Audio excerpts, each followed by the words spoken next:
Buenas, profesor y compañeros. El día de hoy vamos a hablar un poco sobre lo que sería el conocimiento materno-fetal en cabras y ovejas. Ok, para tener en consideración o para recordar lo que sería el conocimiento materno-fetal en ovejas está mediado por lo que sería la proteína trofoblástica ovina, conocida actualmente como interferón tau, la cual se libera a nivel de trofectodermo en el blastocito expandido a partir del día 10 de la gestación. Y como bien sabemos, lo que busca es alterar la dinámica de la prostaglandina mediante la interacción con los receptores de estrógenos, que a su vez se ven o afectan, digamos, lo que serían los receptores de oxitocina a nivel endometrial y producen una disminución a su vez o una inadecuada función de la contracción a nivel uterina que lleva a la liberación de prostaglandina. Otro de los puntos importantes es que se ha visto que en ovinos la fosfolipasa 2 se encuentra disminuida, la cual también interactúa en la producción de prostaglandina como tal. Entonces esto ayuda a que se mantenga la preñez durante los primeros días. Por otra parte, tenemos en caprinos, igual se va a tener lo que sería el interferón tau caprino o la proteína trofolástica caprina. Y bien, lo que hace mención el artículo es que si se realiza una extracción embrionaria entre el día 13 y el día 15, no se va a prolongar el efecto del cuerpo lúteo como tal. Sin embargo, si se da para el día 17, sí va a haber como cierto nivel de progesterona circulante que me va a generar un aumento entre los días interestro dentro de 7 y 10 días aproximadamente. Ok, entonces entrando en la endocrinología ovina, vamos a tener cuatro proteínas de las cuales hace mención en el artículo de importancia. En primera instancia la progesterona. La progesterona como tal tiende a disminuir durante el celo y después aumenta una vez que se encuentra el cuerpo lúteo persistente. Este aumento va a ser gradual y aproximadamente para el día 60 de la preñez, la progesterona tiende a tener un pico en su producción, producto que la placenta empieza a producirla como tal. Se dice que para la última semana de gestación esta va a tender a disminuir, alcanzando niveles de 1 nanogramo entre mililitro. Y uno de los datos importantes o curiosos acá es que la placenta produce 5 veces más que lo que sería el cuerpo luteal ovárico. Se dice que se puede realizar una ovirectomía bilateral a partir del día 55 y que aún así no se perdería la preñez, no se darían abortos, producto de la placenta como tal puede mantener esta preñez por los niveles de progesterona que produce. Y se ha visto que la progesterona tiende a aumentar en gestaciones múltiples. Entonces, en aquellas gestaciones de un solo feto se ha visto que puede tener niveles de 3,78 nanogramos entre mililitros, mientras que en gestaciones de trillizos alcanza niveles para arriba de 7 nanogramos entre mililitros. Otro de las hormonas de importancia serían los estrógenos. Estos van a tender a disminuir durante la gestación en general. El único punto donde va a aumentar es previo al parto, alcanzando niveles aproximadamente de 400 picogramos entre mililitros. Por otro lado, tenemos la prolactina. La prolactina también se va a encontrar como niveles basales entre 20 y 80 nanogramos entre mililitros y tiende a aumentar a la hora del parto, alcanzando niveles de entre 400 y 700 nanogramos entre mililitros, que al final de cuentas está involucrado, digamos, con la producción de láctea, que es necesaria para mantener al recién nacido. El lactógeno placentario se dice que se puede empezar a detectar a partir del día 48 de la gestación, tiende a aumentar hasta el día 140 de la gestación y tiende a disminuir aproximadamente para la última semana previa al parto. Y uno de los puntos importantes es que a partir del día 16-17 se dice que ya el trofoblasto a nivel del astocisto empieza a producirlo como tal. Entonces acá podemos ver una gráfica que resume de mejor manera estos datos que estábamos viendo anteriormente. Acá se puede observar que la progesterona, por ejemplo, se va a encontrar en niveles bajos en el momento del celo, o previo a la ovulación, digamos, por así decirlo, y que para el día 60 este pico se va a dar, aquí bien pronunciado, el cual se va a mantener, digamos, hasta lo que sería aproximadamente una semana antes del parto, o al final del parto como tal. La línea continua representa lo que sería progesterona, la línea puntuada, la prolactina, y la línea con intermedios, lo que sería estrógenos como tal. Para la endocrinología caprina, realmente son muchos menos datos los que aporta el artículo. La progesterona se va a tender a disminuir igualmente que con ovinos a nivel del celo.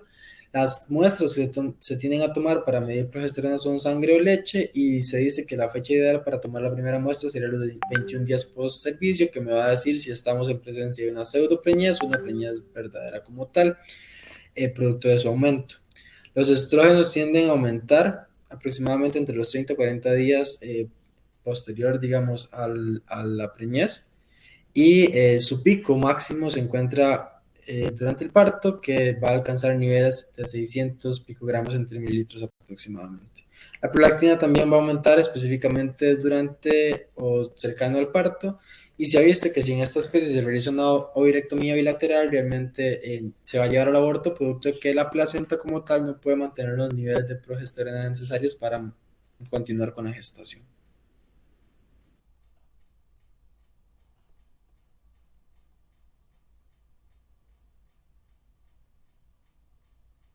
En cuanto a lo que son métodos de diagnóstico de preñez,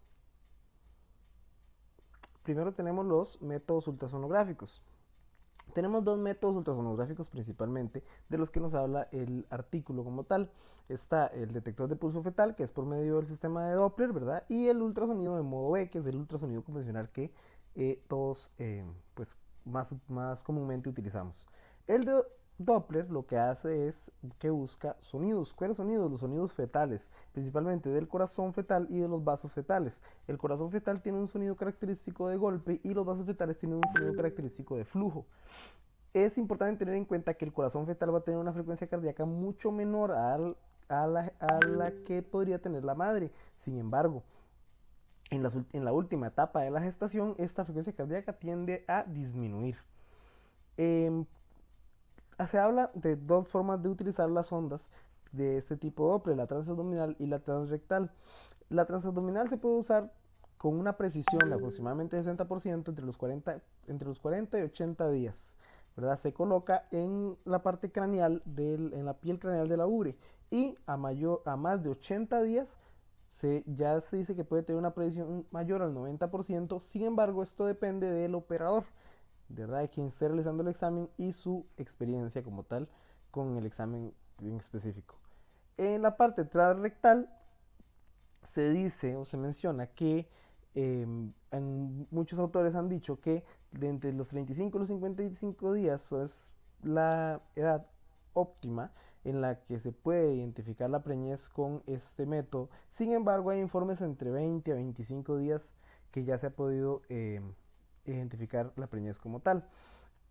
También se menciona que entre los 80 a 100 días se puede, con una precisión bastante baja, se puede identificar la cantidad de fetos que hay.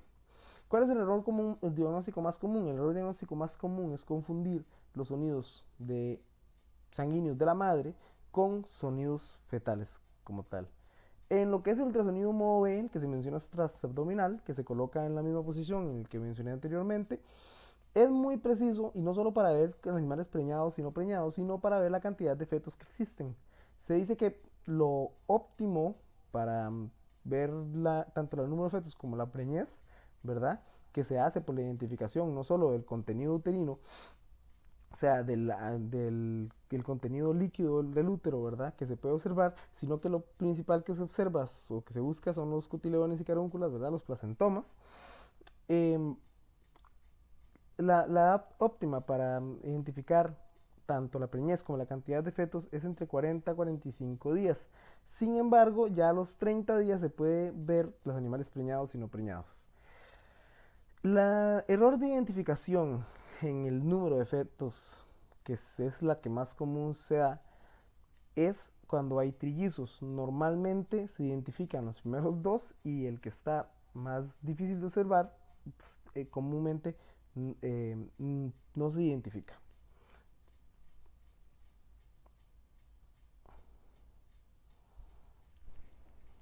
Bueno, otro método de diagnóstico, tenemos el método de gestión.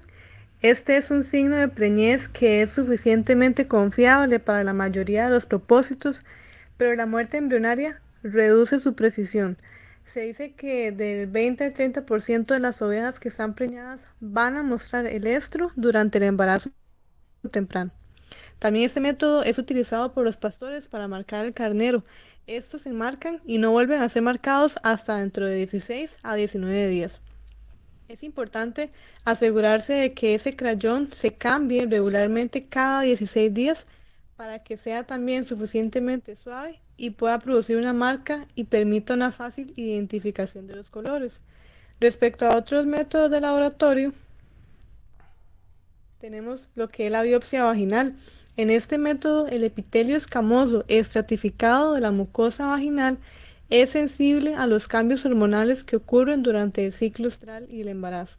De hecho, es similar al reportado para la cerda.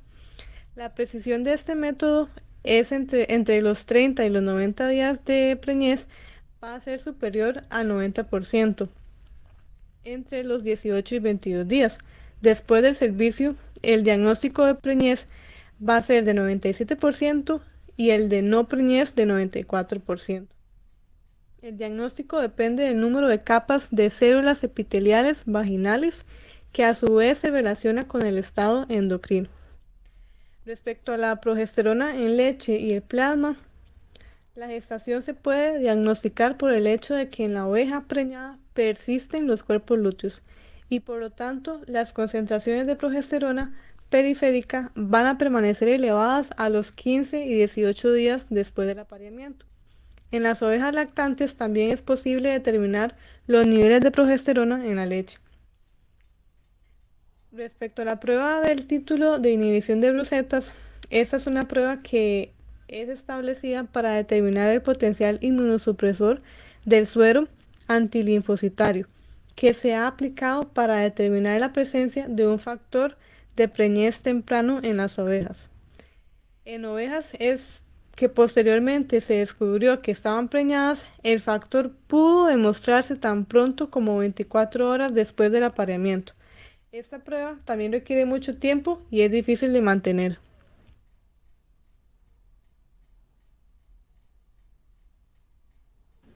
Con respecto a otros métodos clínicos que se puede realizar a nivel de lo que son los ovinos, de la radiografía, se recomienda lo que es la utilización de vistas tanto dorsoventral como lateral. Se puede utilizar esta técnica para detectar lo que son fetos a nivel del día 70 de gestación como tal. Y obviamente, conforme vaya avanzando la gestación, la técnica en sí va ganando precisión. Además, es una técnica útil para estimar la duración de la gestación a partir de los 110 días. Esto se hace a través de una medición que se hace a nivel de los huesos largos.